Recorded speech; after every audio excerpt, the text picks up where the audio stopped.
Good day mga kanegosyo. Ako nga pala si Jepoy, isang negosyante, isang DJ at meron ng 9 na taon na pagkalugi sa negosyo. Hindi po ako vlogger, hindi po ako influencer, isa po akong content creator mga kanegosyo. At ang topic natin ngayon mga kanegosyo tungkol sa focus in one ng pares versus sa karinderya mga kanegosyo. Bakit mas kumikita yung negosyong pares na may focus in one kaysa sa karinderya na maraming paninda?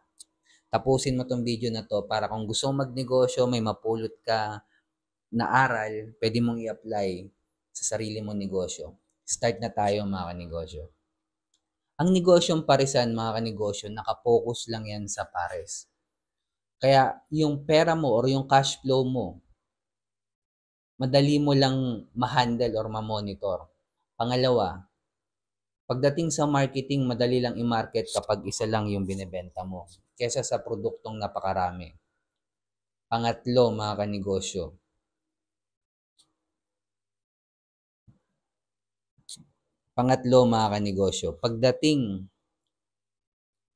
Pagdating sa maraming paninda, hindi mo kabisado kung masarap ba yan o hindi. Ibig ko sabihin, kung isa lang niluluto mo araw-araw pares lang, eventually mga kanegosyo, kahit ako mismo, halimbawa hindi ako marunong magluto.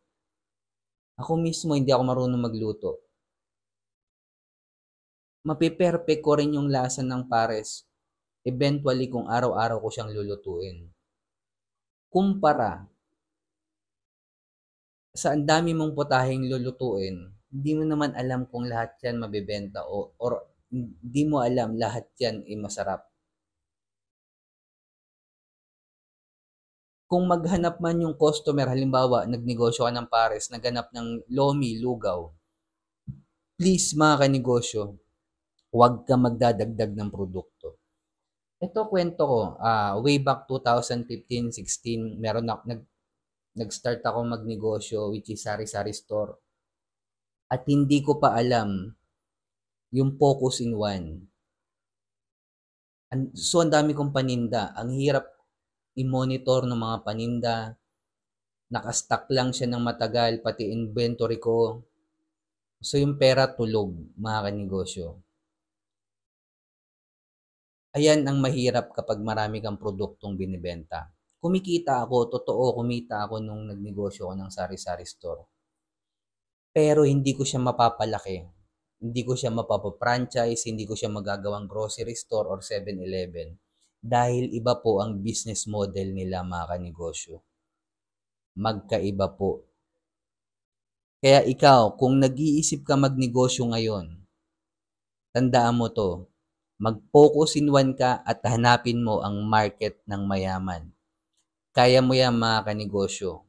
Tulad ko, gusto ko rin may marating sa buhay kaya ako nagnegosyo. Gusto ko, may goal din akong malaki kaya ako nagnegosyo. Mag-start ka sa maliit at mag-focus in one ka lang dahil mas mamomonitor mo yung cash flow mo, marketing mo, pati lasa ng niluluto mo. Halimbawa, pares yung negosyo mo. Mas mamomonitor mo lahat. Kaya mag-focus in one ka lang at hanapin mo yung community ng mayaman. Peace.